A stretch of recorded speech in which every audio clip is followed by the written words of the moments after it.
Hello and welcome to Witness. I'm Raghi Omar. Some, as the saying goes, have greatness thrust upon them.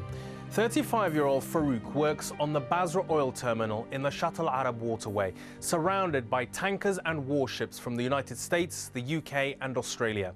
They patrol under UN authorization. Their job, to guarantee the safety of shipping in the area and to protect Iraq's oil exports. In April 2004, Farouk was at his post when he heard a huge explosion at another neighbouring oil terminal. Coalition forces rushed headlong towards the blast, leaving the Basra terminal undefended. Suddenly, Farouk saw a small boat speeding directly towards the terminal. He knew immediately what it was, a suicide bomber heading straight for him. Rashed Radwan's film Accidental Hero is about the day a simple worker from an Iraqi village helped prevent a massive economic and ecological disaster. It's a fascinating human story, but also a rare glimpse into the lives of the men who keep Iraq's oil flowing. There are heroes who walk among us, never looking for glory or praise. These words from a poem could apply to one such person in Iraq. His date with destiny came on April the 24th, 2004. It was another day of violence and bloodshed in Iraq's capital, Baghdad. By contrast, the situation here in Iraq's Gulf waters had been relatively calm. This is where Iraqi oil is pumped, around the clock, protected by American warships. But on that April evening, the war in Iraq came across the waves. Suicide bombers in 3 small boats, loaded with explosives, attempted to ram into Iraq's 2 major oil terminals in the Gulf. The first target was the Khawar al-Amaya oil terminal. An American Navy vessel intercepted one of the boats, which exploded before reaching the terminal. 3 American sailors were killed, along with the suicide bomber. The 2 remaining boats headed towards a huge oil tanker, docked at the second target, the Basra oil terminal. The first boat smashed into the tanker, but miraculously did not explode. The second boat was fired upon from the terminal. The boat exploded far enough away as not to damage the facility. The official version of events states that Iraqi security forces fired the shots which halted the boat. But the truth is slightly different. The real hero of that Saturday afternoon was a simple civilian. This is Farouk's story. In the days of ancient Mesopotamia's prosperity, the Euphrates River was hailed as the soul of the land, and the Tigris River as the source of blessings. It's here in southern Iraq, where the 2 mighty rivers meet, that Farouk Safi lives, in the nearby city of Basra. احنا هنا منطقتنا تقريبا منطقة قريبة للريف، يعني منطقة عشائرية. عليكم السلام ورحمة الله. سكانها ناس بسطاء، ما اكو مشاكل عندنا، يعني الناس كلها قرايب، عمك خالك، ما عندنا فرق بين كبير وصغير، يعني الناس كلها واحد يحترم الثاني. الناس كلها يعني تقريبا عمام، يعني منطقة تقريبا هي يعني شبه جزيرة، لأنه الماء يحيط بها تقريبا من 3 جهات. هي منطقة يسمونها العلي، اللي هي العشيرة مالتنا العلي، يعني الجد مالنا الكبير يعني علي اسمه، فسميت هاي المنطقة باسم العلي. فيعني جدنا الكبير هو اللي نزح من الكوت تقريبا قبل 100 سنة، أكثر من 100 سنة. من طفولتنا لما ما كبرنا كنا يعني على الشط، كانت كهرباء ما موجودة. فبالنهار نقرأ يعني على راق الشط، بالليل يعني نقرأ على الشارع، لأنه كان الضوء مال الشارع موجود تقريبا، بس هو بالشارع كان أضوية موجودة، البيوت ما بيها ضوء، يعني الحكي هذا بالستينات. كانت طفولتي هنا، أنا تربيت وأنا طفل صغير، تعلمت السباحة هنا.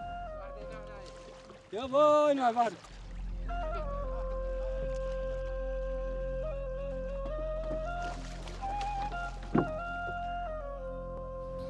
يعني تقريبا كلهم أصدقائنا هنا، يعني مثل ما تقول جماعتنا الأصدقائنا كلهم هنا موجودين.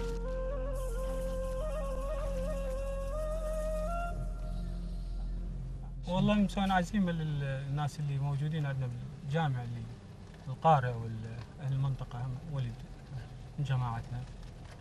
تقريبا يعني كبار العشيرة مالت يعني الناس اللي قرايب وولد المنطقة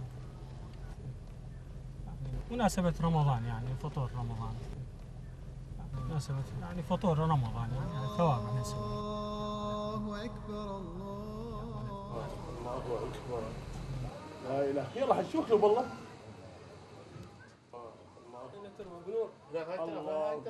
The sun is about to set over southern Iraq, and in these Ramadan days, sunset marks the time to break the fast.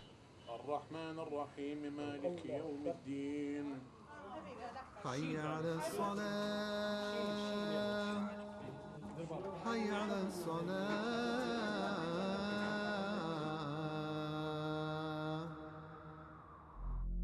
The next morning, Farouk takes a trip along the Euphrates. He takes along a treasured item, an old rifle that his grandfather gave him when he was 10 years old. أنا كنت طفل مقد هذا ابني مصطفى. ها؟ كنت أجي وادي هم أقعد بهالمكان هذا يعني أتعلم شلون نصيد الطير. وكنت يعني مرات إذا ما ياخذ رياض إلا أبكي إلا أروح وياقوه. For years, Farouk has been hunting birds along this river. Little did he know that the shooting skills he developed as a boy would prove such a saving grace to Iraq's economy and the world oil market. Farouk's birthplace seems to have almost everything that Iraq needs.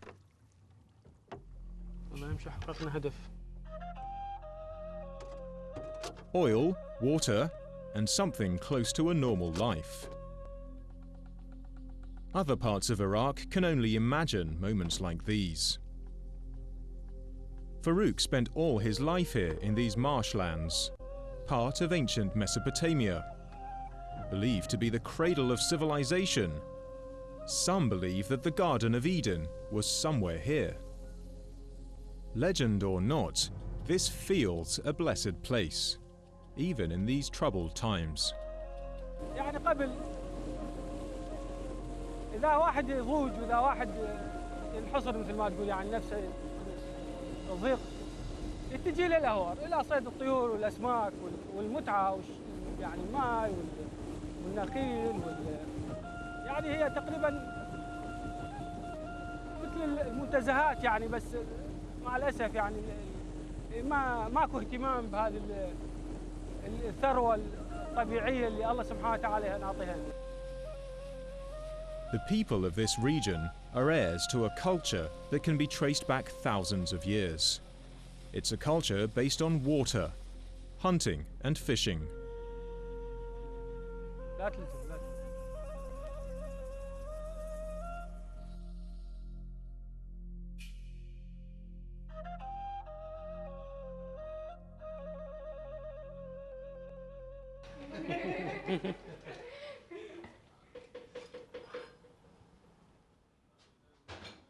بس هو بين فاروق بين شاقة مو شاقة شيء.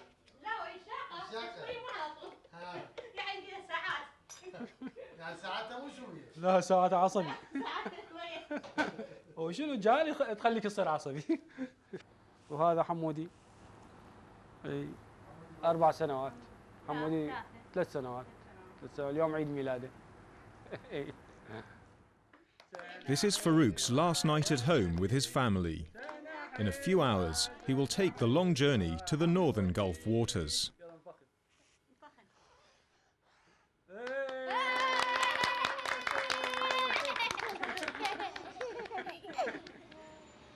It's 6 o'clock in the morning in Basra, the second largest city of Iraq, the capital of the south and Iraq's oil capital. Located here is Iraq's state-run oil giant, the South Oil Company. 20% of the Middle East oil reserves are in Iraq. The largest part of those reserves are here in the southern province, under the control of the South Oil Company. Shia political parties and armed factions are vying for power in this oil-rich southern province.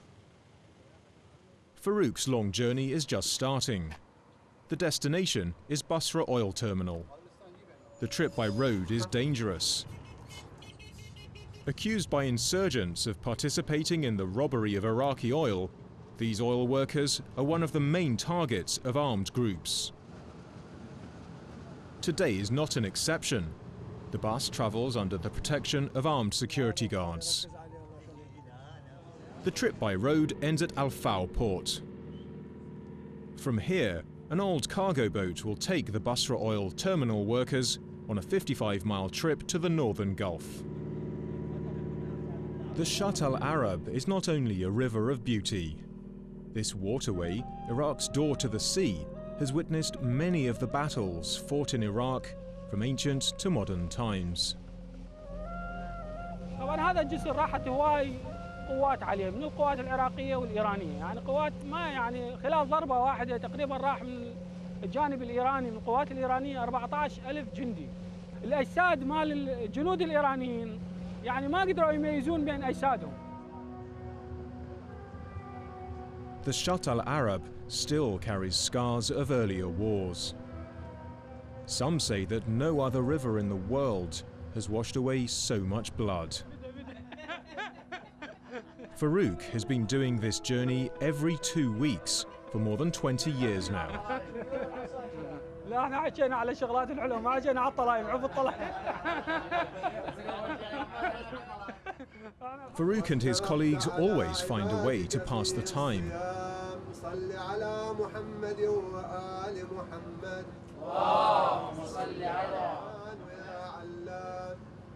Eventually, the Shatt al-Arab corridor fades in the distance as the boat enters the Gulf waters. Join me after the break as Farouk reaches the scene of his great but as yet unsung triumph.